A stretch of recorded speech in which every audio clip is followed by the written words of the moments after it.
Good evening, about 6 o'clock, February 16th, 2020. It's one of those white planes up there with no exhaust out the back. Must be one of those exhaust-free, at least visibly. And the skies are nearly immaculate. Around the observer, it's immaculate. All this is all blue. But if we go into the western horizon, we'll see some of the clunky junky, which means if it's that direction, that's where the sun's setting. And remember, that's the south, and now it's setting out more north each and every day until, like in the summertime, it's going to start setting way up that way. Now, if we look here at the eastern horizon, we can also see a little bit of AKA pollution. Those are probably remnants of, again, probably geoengineering, because it's still in our atmosphere as a whole, even though they're not really littering the skies all that much. That's just my take on it, and I think usually it's pretty accurate. So my point I was going to try to make about this is we are still sitting in that smog.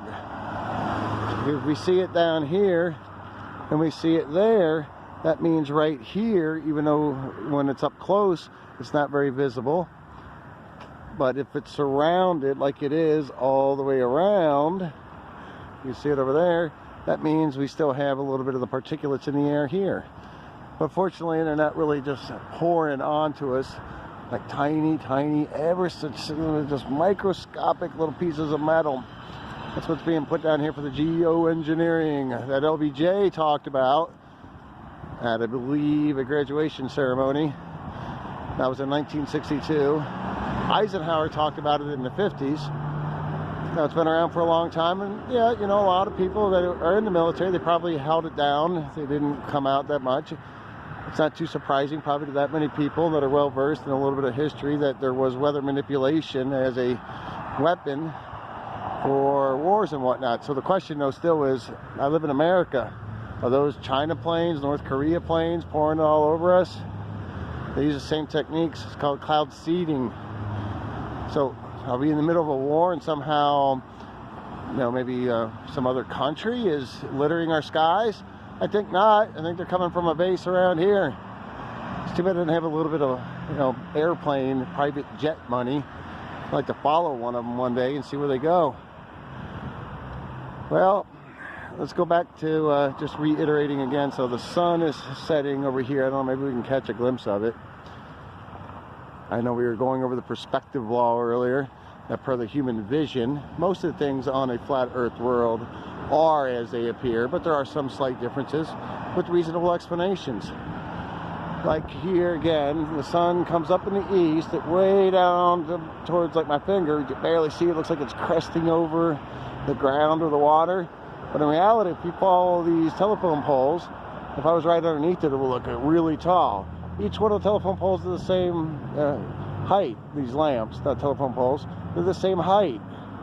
But the further you go down, the shorter and shorter and shorter and shorter until it disappears, until it vanishes, called the vanishing point. See those trees way down there? Look at this tree, it looks really tall. Then you see this tree shorter, and then shorter and shorter and shorter and shorter. What are the trees, you know, going over a horizon? No, it's the perspective. So when that sun comes up, it looks like it's climbing like the street lamps until it's above you, and then like it looks real tall up here, and then the next one looks shorter and shorter, like the sun looks lower and lower, like the lamps are lower and lower until boom, it's gone. Now way out west, if they're looking from this direction, if we go further west, then they're looking at that sun as it rising like we would if it were the morning time rising this way. Some people call that an absurd thought, although you got proof positive of the perspective issue right there. You look at the planes, anytime you see a plane travel, it'll look like it's going up above your head until it gets above your head, then it looks like it drops over, and there's not that much curve from the plane right here of the earth. It's not coming over the curve of the earth, because there is no curve of the water ever proved. 70% of the entire world, as we know it, I mean, who knows at this point if there's an outside edge and then other potential land? Sounds crazy, doesn't it? Well, the globe thing sounds crazy. Just us being here, if you think about it, it's kind of nutty. No, the bottom line is, it's not a globe.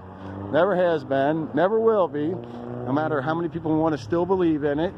You can believe that this is, not hard concrete, but of course it is. I mean, your beliefs do not change fact and truth.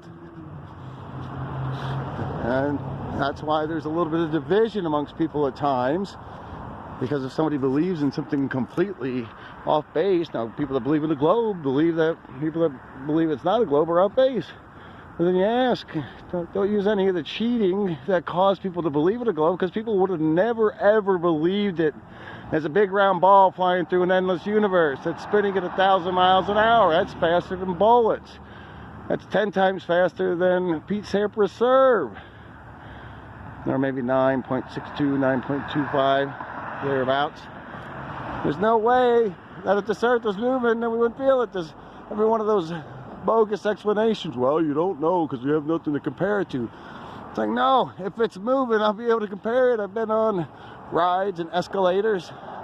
When something's moving, I know it's moving. And by the way, there's never been an experiment performed here on Earth by any scientist that has proved that the Earth moves. And so we get to some, pot-filled kind of night of a youngster with a crazy imagination about, the endless galaxies, saying, oh yes, how about the Earth turning? Why don't we feel it? Oh, it's because there's no relative point to it, so we wouldn't know, man. That's that kind of answer. Poppycock. And that's what most of it is. Earlier we talked about the sun and the moon looking the same size and how they came up with that the sun has happened to be 400 times further and 400 times bigger than the moon. Poppycock. You gonna believe this stuff? And nobody's overcome in the global community of water never being proven to have a curve. You know why? Because it doesn't. If you see or think you're seeing a curve there, you're not. It's the same perspective of the planes going up and then look like they're traveling over. The further you look out, and maybe you look off to the left and the right on the horizon, look to the left, it looks like it might be going down, or to the right, might be going down, just like the plane, but the plane's flying at the same height. They fly level. That sun is traveling